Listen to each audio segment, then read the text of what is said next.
राम जय जय राम,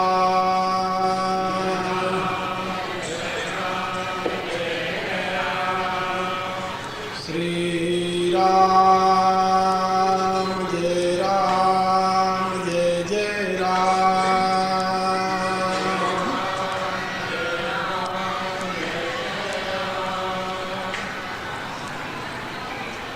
परावर रूप में उपस्थित मेरी प्रिय आत्माओं, करुणानिधान भगवान श्री राम की करुणा आप सभी के लिए सदैव कल्याण का सृजन करती रहे, यह मेरी आंतरिक शुभकामना।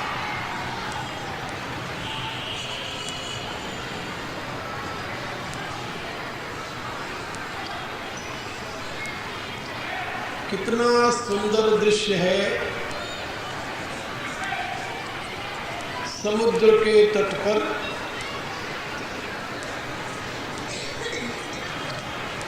वानर यूथ पतियों के मध्य में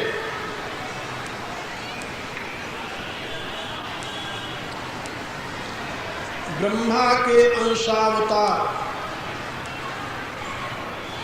रीक्षराज जामवंत के द्वारा प्रेरित होकर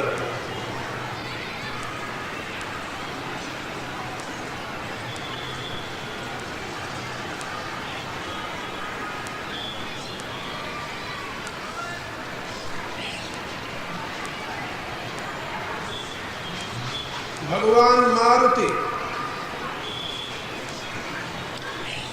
अपने प्रसुप्त बल को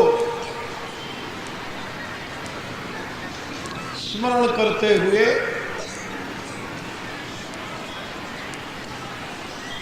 विशाल रूप धारण करके खड़े हुए हैं।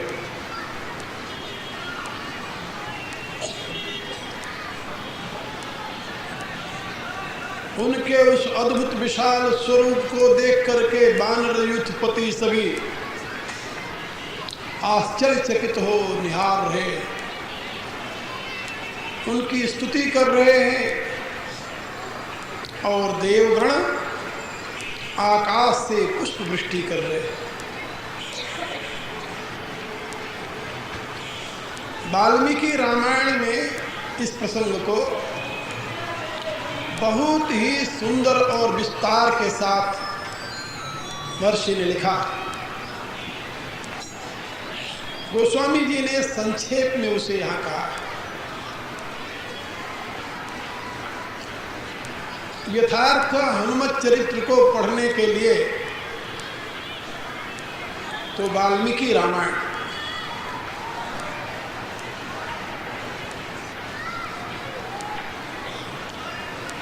गोस्वामी तुलसीदास जी ने संक्षेप में उस दृश्य को व्यक्त करते हुए लिखा। जब जामवंत ने सभी यूथपतियों के पौरुष की सीमा को समझकर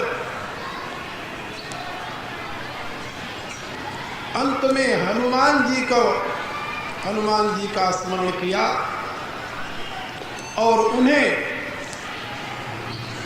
उनके अवतार का हेतु बताते हुए कहा। तुलसीदास जी के शब्दों में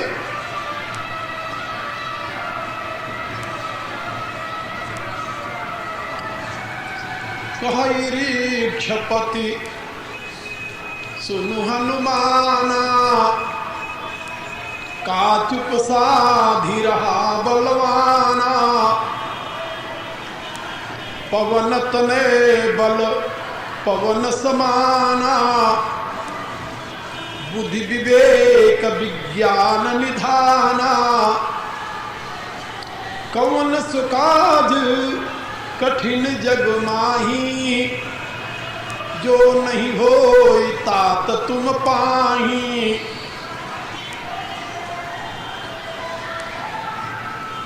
हे हनुमान, तुम क्या मौन हो करके अपनी साधना में निरत हो?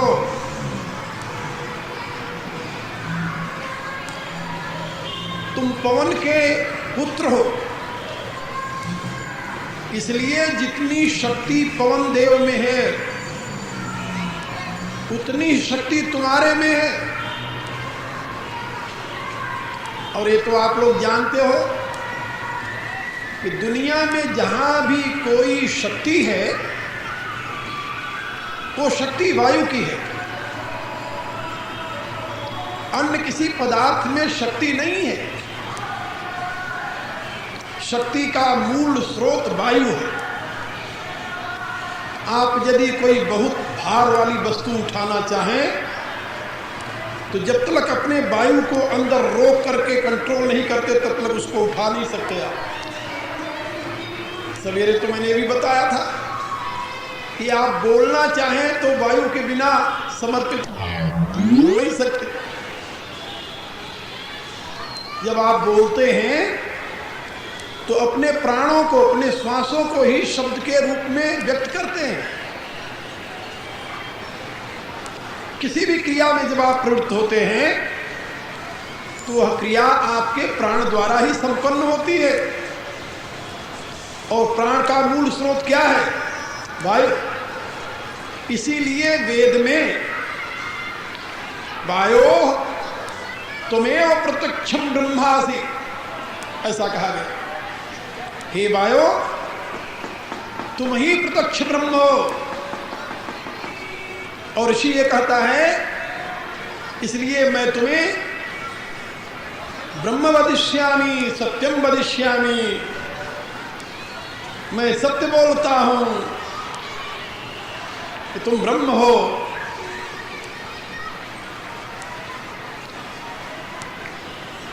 और जो साक्षात ब्रह्म की शक्ति की अभिव्यक्ति है वह वायु। जो विश्व के बल का मूल स्रोत है वह वायु। जो विश्व का जीवनाधार है वह वायु।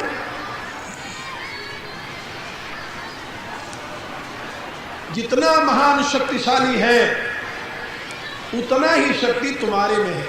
पवन तनय बल पवन समाना, वायु के समान तुम्हारे में शक्ति है। और साथ ही तुम वायु के पुत्र हो।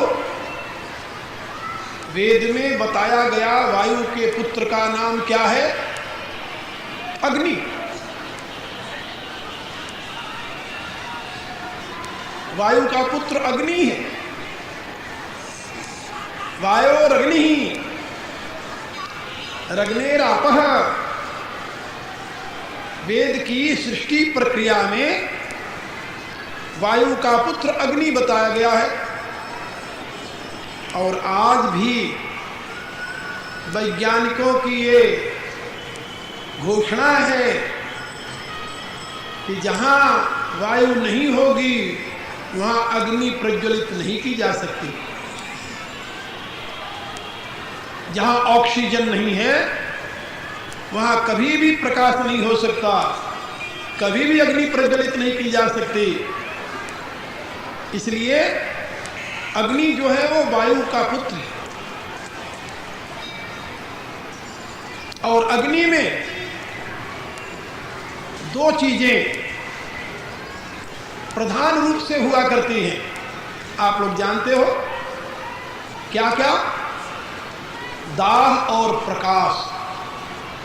शक्ति तो है ही, क्योंकि शक्ति तो बाप से मिली है, लेकिन बाप से दो गुणों में वो आगे है। उसमें दाह भी है, प्रकाश भी है, जो कि वायु में नहीं है। ये तो आप लोग जानते हो। वायु में दाह नहीं है, वायु में प्रकाश नहीं है, वायु में शक्ति है। और वायु से उत्पन्न हुए अग्नि में बाप का भी गुण है, शक्ति भी है, और दो गुण अधिक हैं, दाह और प्रकाश। जामवंत ने कहा कि तुम वायु के पुत्र हो, शक्ति में वायु के समान हो, लेकिन उनसे विशेषता तुम्हारे में यह है कि जैसे वायु के पुत्र अग्नि में दाह है, प्रकाश है, ऐसे तुम्हारे में बुद्धि है और विवेक। पवन तनय बल पवन समाना, और बुद्धि विवेक विज्ञान निधाना। विवेकवती बुद्धि और विज्ञान के तुम निधान हो। जैसे अग्नि में दाह है और प्रकाश है, ऐसे तुम्हारे में विवेकवती बुद्धि है और विज्ञान का प्रकाश। पवन तनय बल पवन समाना, बुद्धि विवेक विज्ञान निधाना। और जहां पर ये तीनों एक हो जाएं, तीनों कौन कौन? शक्ति, विवेक और विज्ञान, ये तीनों जहां एक हो जाएं, उस शक्ति के लिए, उस व्यक्ति के लिए दुनिया में कोई ऐसा कार्य नहीं है जो संपन्न करने में वो अक्षम हो। ये बात याद रखो। केवल शक्ति हो, विवेक न हो तो, विज्ञान न हो तो फिर वो किसी भी कार्य में सफल नहीं हो सकता। अच्छा, विवेक हो और शक्ति न हो तो फिर भी वो कहीं सफलता नहीं प्राप्त कर पाएगा। और यदि उसमें शक्ति नहीं है, विवेक और विज्ञान है, तो तब भी सफलता नहीं प्राप्त करेगा। जीवन में इन तीनों का होना परम आवश्यक है। इसलिए यदि किसी कार्य को आप पूर्ण करना चाहते हैं तो तीनों की आराधना कीजिए, शक्ति की, विवेक की, विज्ञान की। तभी आप सक्षम होंगे किसी भी कार्य को पूर्ण करने के लिए। ये मानव के लिए एक सीख भी है। जामवंत ब्रह्मा के मानस पुत्र हैं, ब्रह्मा के अंश से ही अवतार लिए हैं। इसलिए वो ब्रह्मा के समान ही ज्ञानी हैं, तत्वज्ञ हैं,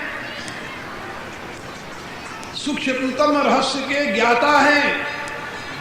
इसलिए उन्होंने हनुमान जी को संबोधित करते हुए कहा कि हे हनुमान, तुम कौन हो, तुम में क्या शक्ति है, क्या क्षमता है, ये मैं जानता हूं। पवन तनय बल पवन समाना, बुद्धि विवेक विज्ञान निधाना। इसलिए कवन सुकाज कठिन जग माही, जो नहीं होई तात तुम पाही। इस सृष्टि में कौन ऐसा कार्य है, कठिन कार्य है, विकट कार्य है, जिसको तुम नहीं कर सकते हो। यहां शक्ति है, विवेकवती बुद्धि है और विज्ञान का प्रकाश है, तत्व ज्ञान का प्रकाश है। विवेकवती बुद्धि होते हुए भी तत्व ज्ञान का प्रकाश नहीं होता कभी कभी। विज्ञान यहां तत्व ज्ञान के लिए है, ब्रह्म ज्ञान के लिए है, आत्मज्ञान के लिए है। और हनुमान जी उसकी साकार मूर्ति।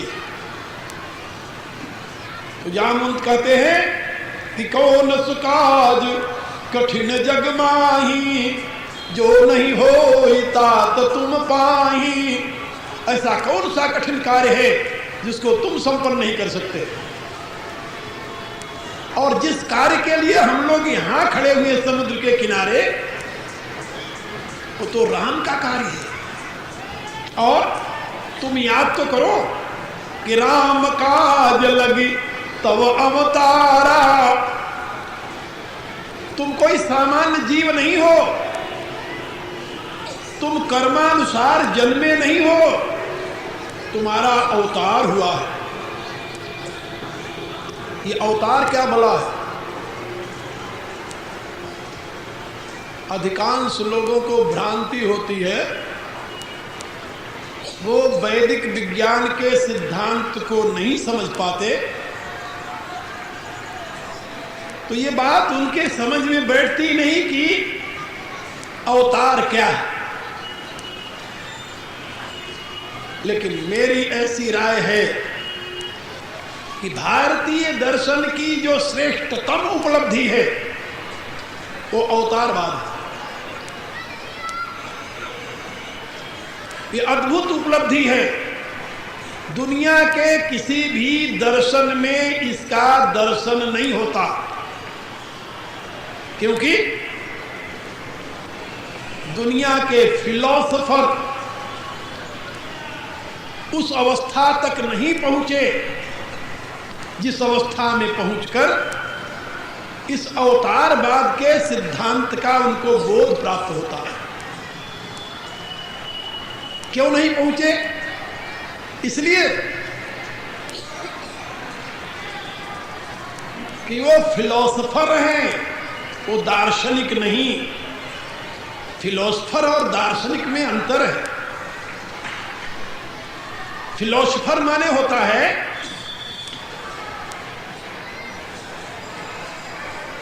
जो ज्ञान का प्रेमी हो।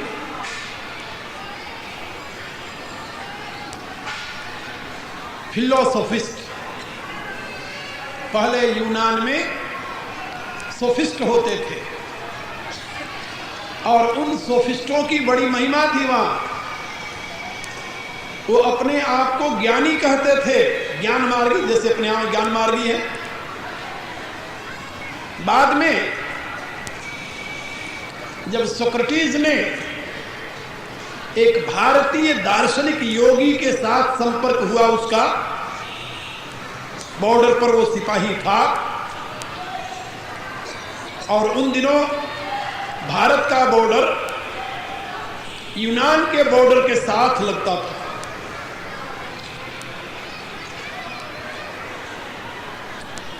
उन्हीं दिनों वो एक भारत के योगी के संपर्क में आया और सांख्य शास्त्र का अध्ययन किया। वहीं से वो नौकरी छोड़ दी। सोल्जर था, नौकरी छोड़ दी और छोड़ करके वो अपने देश में जाकर के उसका प्रचार करने लगा।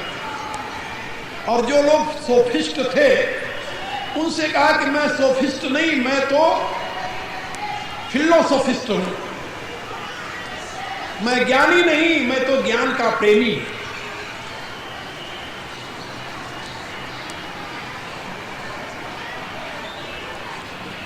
यूनानी भाषा में फिलो का अर्थ होता है प्रेमी और सोफिस्ट का अर्थ होता है ज्ञानी। सोफिया कहते हैं ज्ञान को। तो उसने कहा मैं ज्ञान का प्रेमी हूं, मैं ज्ञानी नहीं। तो वहां से ये फिलोसोफी शब्द चला और फिलोसोफिस्ट शब्द चला, फिलोसोफर शब्द चला। और वे लोग ज्ञान की उपासना करते थे बुद्धि के प्रकाश में। जहां तक बुद्धि की गति है वहां तक उनको ज्ञान की उपलब्धि होती रही है। लेकिन भारतीय दार्शनिक ये ज्ञान के प्रेमी नहीं है,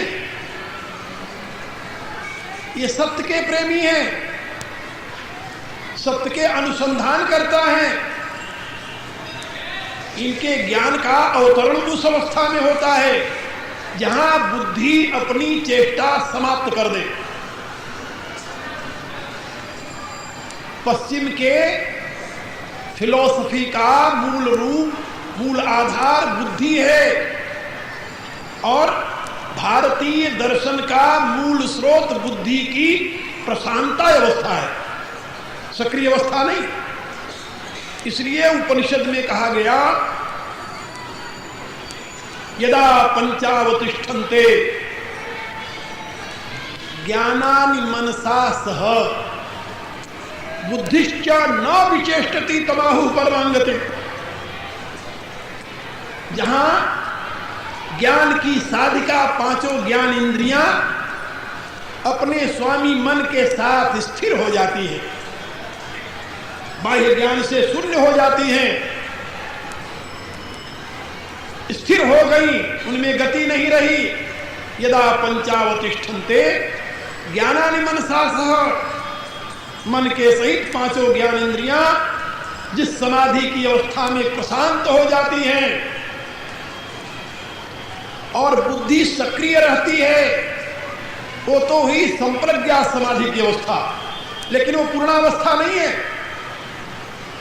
पूर्णावस्था में तो बुद्धिश्च न विचेष्टति, जहां बुद्धि में कोई हलचल नहीं होती, प्रशांत हो जाती है बुद्धि भी क्रियाहीन हो जाती है, वो समाधि की असंप्रज्ञात अवस्था है। समाधि की उस असंप्रज्ञात अवस्था में जिस ज्ञान का प्रकाश होता है, अवतरण होता है, उसको रिवील्ड नॉलेज कहते हैं। रिवील्ड नॉलेज वो अवतरित ज्ञान होता है, उसे अपौरुषेय ज्ञान कहते हैं। और उस समय वह योगी ज्ञान का कर्ता नहीं होता, वह दृष्टा होता है। दृष्टा साक्षी मात्र होता है। इसलिए साक्षी चेता केवलो निर्गुणस्य, वह आत्म स्वरूप से उस दिव्य ज्ञान का, अनंत ज्ञान का केवल दृष्टा मात्र होता है, साक्षी मात्र होता है। इसलिए उसे दार्शनिक कहते हैं। वह दार्शनिक है, फिलोसफर नहीं। फिलोसफर तो बहुत नीचे की बात है। फिलोसफर की अवस्था में तो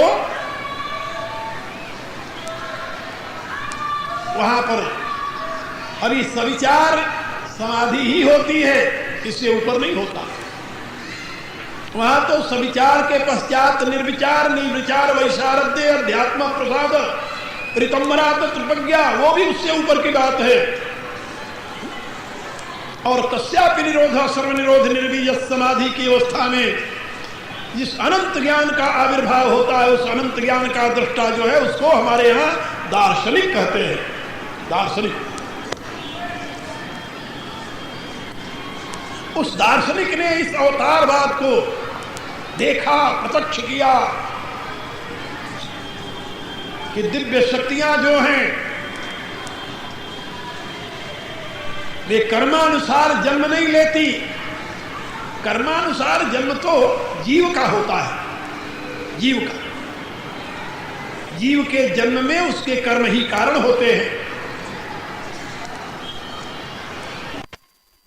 कर्म प्रधान विश्व करी राखा,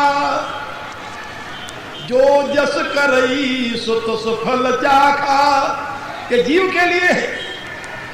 लेकिन जो महान शक्तियां हैं, दिव्य शक्तियां हैं, उनका कोई कर्म नहीं होता। फिर वो संसार में क्यों आती हैं? इसका उत्तर उसी प्रसंग में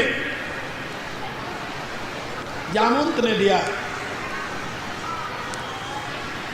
का निज इच्छा प्रभु अवतरहि, सुरमहि गोद जलागी, सगुण उपासक संगत रहि मोक्ष सुख त्यागी। कहा भगवान परब्रह्म परमात्मा जब निराकार से निराकार होता है, अपने भक्तों की अभिप्सा को पूर्ण करने के लिए वेद की घोषणा है। चिन्मयस्याद्वितीयस्य निष्कलस्या शरीरिणा, उपासका नाम कार्यार्थे ब्रह्मणो रूप कल्पना। जो चिन्मय है, अद्वितीय है, एक रस है, अशरीरी है, सच्चिदानंद ब्रह्म है, वह अपने उपासकों भक्तों की अभिप्सा को पूर्ण करने के लिए अपने रूप की कल्पना करता है, स्वयं को अभिव्यक्त करता है। और जब वह अवतार लेता है, प्रकट होता है, तो उसके पीछे उसका कोई कर्म कारण नहीं होता।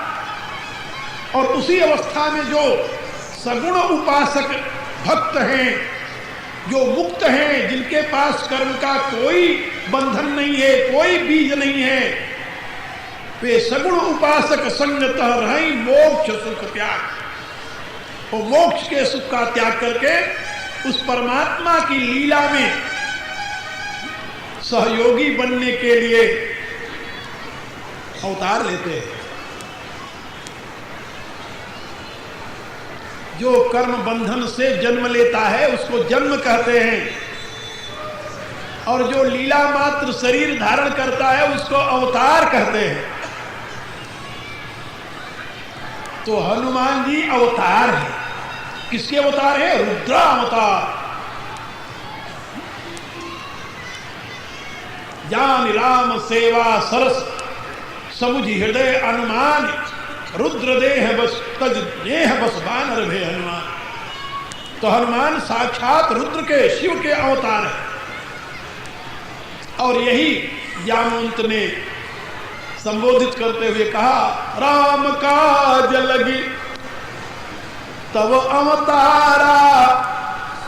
हे हनुमान, तुम्हारा अवतार तो राम के कार्य की सिद्धि के लिए हुआ है। बस इतना सुनना था कि सुनते ही भयऊ पर्वताकारा। सुनते ही भगवान मारुति ने अपने लघु रूप को विशाल बनाना शुरू किया। कितने विशाल हो गए वो? तुलसीदास जी लिखते हैं, करण कनक वरण तनु तेज विराजा। कैसा स्वरूप है? स्वर्ण शैल संकाश, कोटि रवि तरुण तेज घन।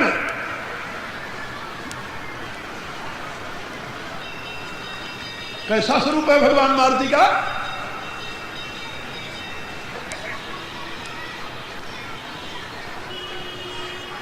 स्वर्णाभ शरीर है, अतुलित बलधामम हेम शैलाभ देहम। कहीं पर स्वर्ण शैलाभ देहम,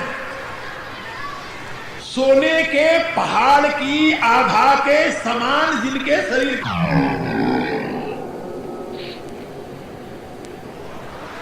स्वर्ण शैलाभ देह, हेम शैला, हेम माने सोना।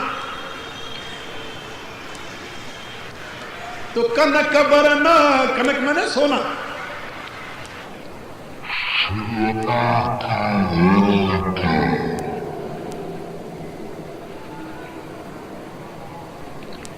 कनक वरण तनु तेज विराजा, और मानव अपर गिरिन कर राजा। अपर गिरिन कर राजा कौन है? मानो सुमेरु पर्वत। इतना विशाल स्वरूप है भगवान मारुति का, ऐसा लग रहा है कि मानो सुमेरु पर्वत सामने खड़ा हो गया। सिंहनाद करी बारही बारा, और बार बार गर्जना करते हुए कहने लगे, अरे दूधपतियों, तुम लोग क्या चिंतित होकर के सोच रहे हो? केवल समुद्र को ढांकने के लिए, पार जाने के लिए? कितना बड़ा समुद्र है ये। संपाति ने कहा था, जो नांगई सतयोजन सागर, करई सुराम काज मतियागर। जो ये 100 योजन का समुद्र पार करेगा, और केवल 100 योजन का समुद्र ही पार करने वाला नहीं, मति का आगर होगा, जो यानी बुद्धि का केंद्र होगा, जो महान बुद्धिमान होगा, वही राम के कार्य को पूर्ण कर पाएगा। दोनों चीज जिसमें होगी। जो नांगई सतयोजन सागर, ये शक्ति का प्रतीक है, और मतियागर करे सुराम काज। और जो बुद्धि का धनी होगा, महान बुद्धिमान होगा, वही राम के कार्य को पूरा करेगा। ये सबके बूते की बात नहीं है। हनुमान जी कहने लगे कि तुम क्या सोच रहे हो? ये समुद्र क्या है? सिंहनाद कभी बारही बारा, लीलहि लांगौ जल निधि खारा। इस खारे समुद्र को तो मैं एक छलांग में लांग जाऊंगा। लीला मार, खेल में यहां से एक छलांग मारूं और उस किनारे पर जाकर खड़ा हो जाऊं। बस केवल इसके लिए तुम चिंता कर रहे हो। और सीता माता को कौन ले गया है हर कर? रावण। कहां रहता है? त्रिकूटाचल में। अरे वीरों, तुम लोग अधीर क्यों होते हो? मैं अकेला ही रावण के लिए काफी हूं। रावण नहीं अकेला, बल्कि सहित सहाय रावण ही मारी। कहो तो मैं सारे सेना के सहित अकेले ही रावण का वध कर डालूं। और इतना ही नहीं, यदि तुम लोगों को ये प्रिय न हो तो आनऊ यहां त्रिकूट उपारी।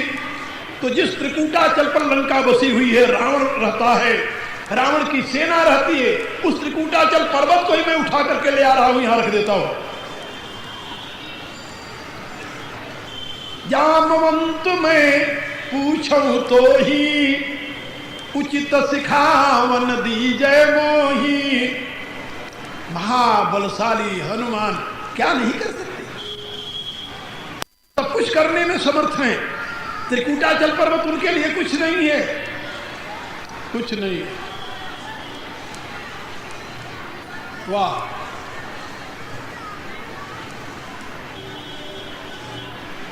एक बड़ी अद्भुत कथा आती है। हनुमान जी बैठे हुए भगवान के